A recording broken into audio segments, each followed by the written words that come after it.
no. Really, please, I haven't even asked you yet. Would you mind if I... No. Well, that's a bit disheartening. How about if I could just please... No. Enough of that. On today's Outlook, we're hearing how one Chinese entrepreneur has developed a novel method of turning continuous rejection into success. I'm looking forward to hearing it. But first, we go to Afghanistan. Last month, a mob killed a young woman called Farkhunda after she'd been falsely accused of burning the Quran. The 27-year-old was beaten to death in broad daylight by a crowd of men near a Kabul shrine, and her body was burned and dumped in the river. There have been widespread protests about the killing across the country, a response which has been described as a turning point for Afghanistan. At Farkhunda's funeral, there was a complete break with tradition when women, rather than men, carried her body to the grave. One of those women was Frozan Marufi, a women's rights activist from Kabul who works for the organisation Women for Women International.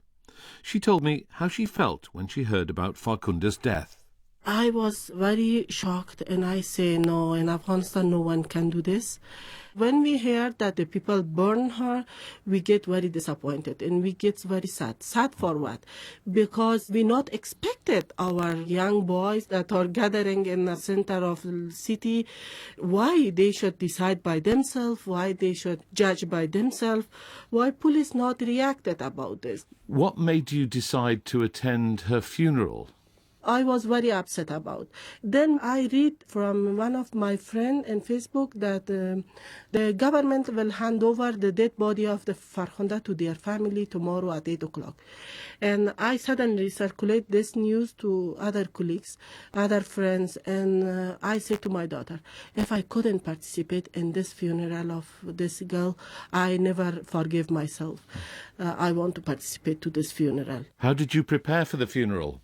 I wear black clothes because in Afghanistan black clothes normal for funeral, and I put sneaker because I thought with myself that maybe if something happened, because this is Afghanistan, I could run very well. So you were wearing trainers on your feet so that you could get away? Yeah. Right. And what was the scene like when you arrived at the graveyard? When I reached there was another lady. She put a red lipstick on her lips, and I say, please clean your lipstick, because we came for funeral. And she did like this.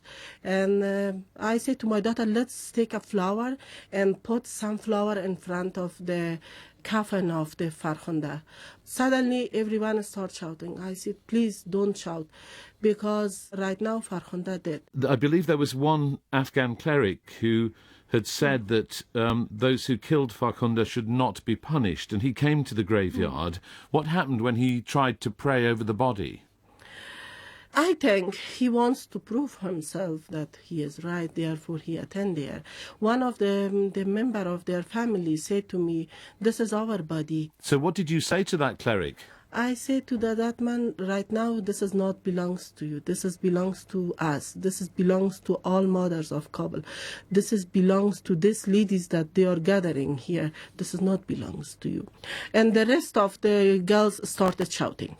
When they started shouting, Mr. Niazi left the graveyard, and we started praying for Farkhunda, and we shouldered the coffin of Farkhunda to the grave. Normally in Afghanistan, as I understand it, it's men who carry the body to the grave. Yeah, there was two reasons for us. We said we carry Farkhunda dead body to say to the man, to all men of Afghanistan, shame on you, because you cannot protect a lady from a gangster.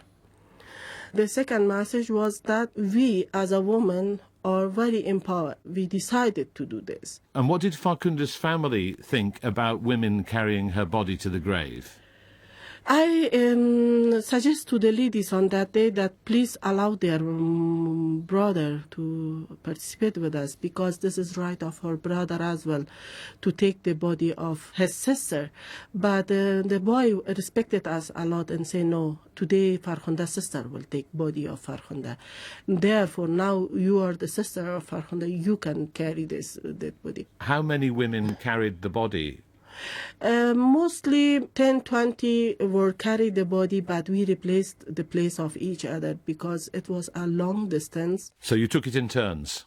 Yeah, in terms, yeah. And what did the men do? There was many people who were very educated and bright mind people, bright mind man, and they were support us.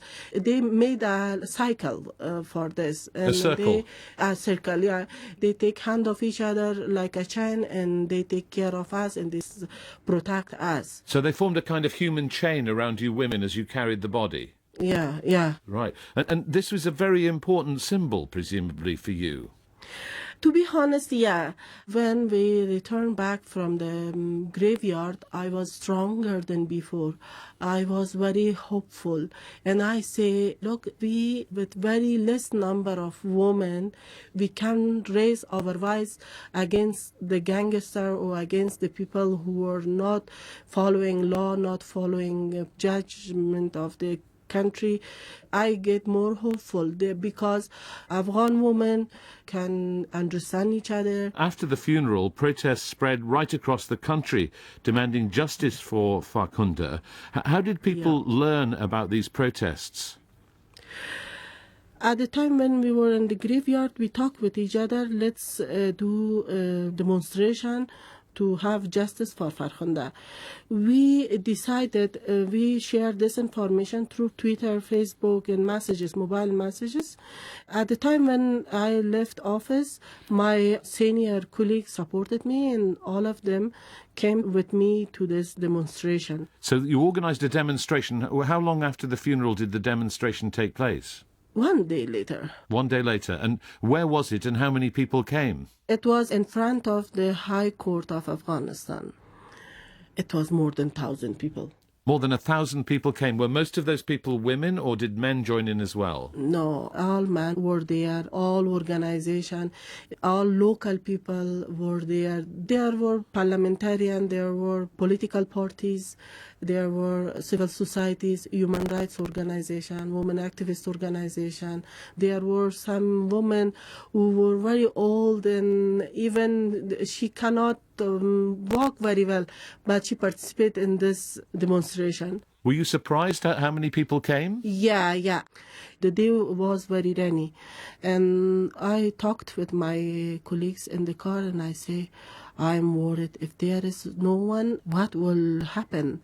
When I reached there were more than 1,000 people. I surprised, and I say, look, everyone is here. And what sort of chants, what sort of demands did the demonstration make? What sort of things were people saying?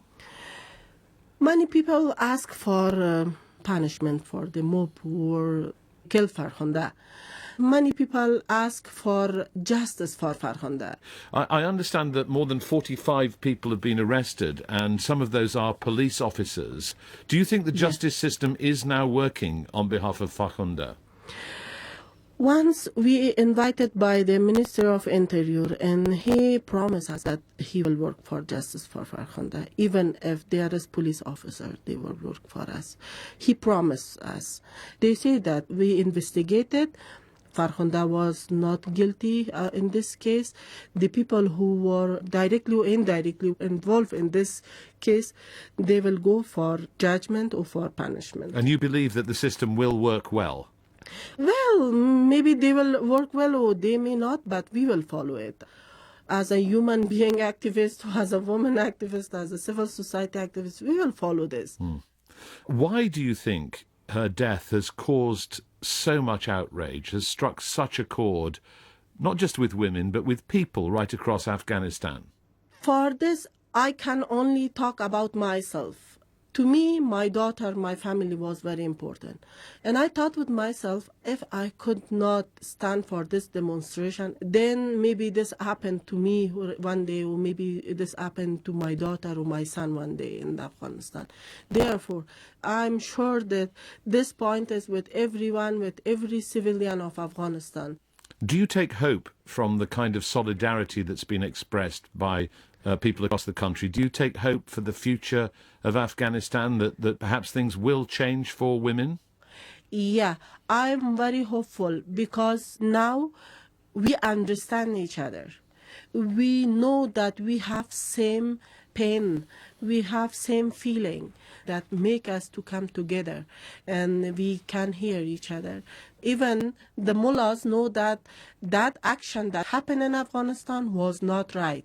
The Taliban announced that this action that happened with Farkhunda was not good. It means everyone had the same understanding. That's a plus point for me. That's a hopeful point. Women's rights activist Frozan Maroufi talking to me from Kabul. Now, if you've ever seen a wildlife documentary or a TV commercial with amazing close-up footage of a bird in flight, there's a pretty good chance that that bird was trained by the married couple Lloyd and Rose Buck. Their house in the west of England is home to